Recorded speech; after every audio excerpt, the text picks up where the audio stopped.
Les 10 plus belles villes du monde. Kyoto au Japon. Le temps semble s'être arrêté à Kyoto. Cette ancienne capitale du Japon a dit tout le charme d'une ville traditionnelle, dont les habitants s'habillent encore en kimono, à des quartiers plus modernes. C'est l'une des rares villes japonaises à ne pas avoir été bombardée pendant la Seconde Guerre mondiale. Son architecture et son patrimoine sont donc restés quasiment intacts. Située sur l'île de Honshu, Kyoto est considérée comme le centre culturel et cinématographique du Japon. On y trouve plus de 1600 temples bouddhistes, 400 sanctuaires shintoïstes, d'anciennes villas impériales, des studios de cinéma et plus de 200 jardins qui comptent parmi les plus beaux du pays en raison de la grande diversité de leur flore. C'est aussi une ville animée où se trouve l'une des plus importantes universités du Japon. Dubrovnik en Croatie. C'est une des villes qui ont le plus souffert de la guerre des Balkans, un conflit au cours duquel elle a été sévèrement bombardée. Malgré ses blessures, cette ville européenne a su retrouver sa beauté d'autrefois. Considérée comme la perle de l'Adriatique, cette ancienne cité brillait autrefois dans le domaine des arts et des sciences. Ses remparts sont aujourd'hui classés au patrimoine mondial de l'humanité. Ils en servent une ville de couleur ocre où règne une ambiance très particulière, associant art et tradition. Jadis, ces rues furent parcourues par des chevaliers, des pêcheurs, des pillards, des rois et des commerçants. Aujourd'hui, nombre des anciennes maisons d'artisans ont été transformées en galeries d'art, en ateliers ou en petites boutiques. La beauté de cette ville a inspiré plusieurs séries, dont Game of Thrones, dont plusieurs saisons y ont été tournées. Saint-Pétersbourg en Russie. Cette ville, à qui ses nombreux canaux et ses quelques 300 ponts ont valu de surnom de Venise du Nord, a soigneusement préservé les palais extravagants hérités de l'Empire des Tsars. Cette ancienne capitale russe, dont les places et les rues ont vécu les heures les plus sombres de l'histoire du pays, est désormais un musée en plein air recouvert par la neige en période hivernale. Ses cathédrales, ses palais et ses différents monuments rayonnent de couleurs vives. Le musée de l'Ermitage renferme quelques-uns des plus grands chefs-d'œuvre de l'art mondial. Les visiteurs pourront également y visiter une partie des appartements des Romanov. La partie la plus vivante de la ville est la perspective Nevsky. C'est la grande artère de communication de Saint-Pétersbourg et c'est aussi là que se trouvent les constructions les plus modernes. Prague en République tchèque. Cette ville de contes de fées est l'une des plus jolies d'Europe.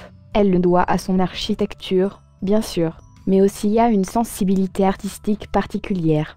Des musiciens extraordinaires, des écrivains et des cinéastes y ont vu le jour et lui ont donné cette ambiance bohème que nous lui connaissons et qui lui vaut d'être souvent comparée à Paris. Son atmosphère médiévale nous transporte à une autre époque et il n'est pas difficile de comprendre pourquoi on la surnomme la ville aux 100 tours. Elle en compte d'ailleurs davantage. Son quartier historique, le pont Charles, et son horloge astronomique font partie des trésors qui enchantent chaque année un nombre croissant de visiteurs. Bergen en Norvège. C'est une des villes les plus photographiées de Norvège. Le quartier historique de Bryggen, ancien siège de la Ligue hanséatique, nous attend avec sa célèbre carte postale aux maisons colorées indissociables de l'image de la ville. Bergen est construite sur cette colline, dont certaines sont connues pour abriter les célèbres trolls. C'est aussi la porte d'entrée des fjords de Norvège, ce qui en fait un arrêt incontournable pour qui veut contempler ces merveilles de la nature.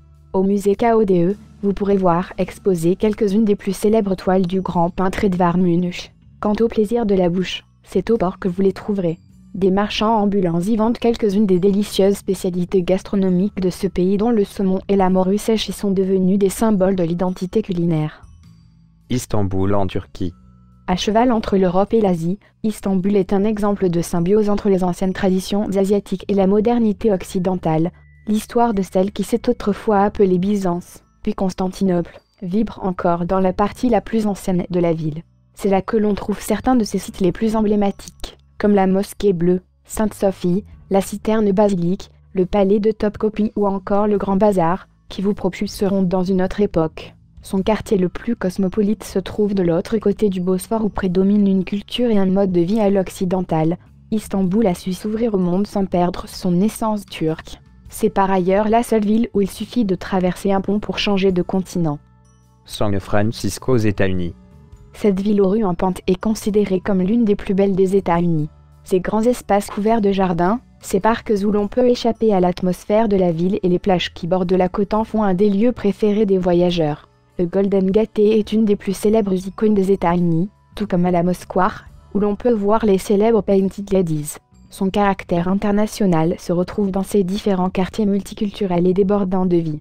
C'est également une ville qui accorde une grande importance aux arts scéniques, à la musique, et où les musées sont aussi nombreux et que variés. Venise en Italie. C'est la ville des canaux.